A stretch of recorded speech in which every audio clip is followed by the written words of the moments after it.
ganito yon. Of course, there is a presumption of innocence in favor of an accused person. That is a presumption. That's why the evidence of proof is on the prosecution.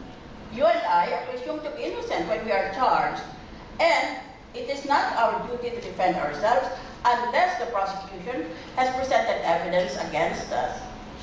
But that is only proof of innocence. Ngayon, or presumption of innocence. Ngayon, in the course of a trial, iba pa ang standard of evidence. Meron kang standard of proof, which would be proof beyond reasonable doubt. Meron ka pa sa lista ng standard of evidence. Palit-palit yan. Pag nagbigay ng ebidensya ang kalaban mo, ngayon, magbigay ka naman ng ebidensya, kaya palit-palit yan. Siguro kung anong latest evidence na napakita mo. Alam ko yan dahil naging RTC judge ako eh.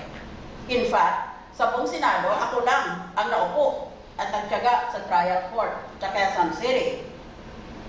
Sari-sari ring mga tao at forms of lower life forms. Doon nakasinupa ko. Yung mga nag-claim dyan sa Senado na galing-galing nila sa batas, hindi pumasok yan sa courtroom. At ang alam nila, lumang-luma ng mga batas kasi hindi na sila nag-aral uli eh.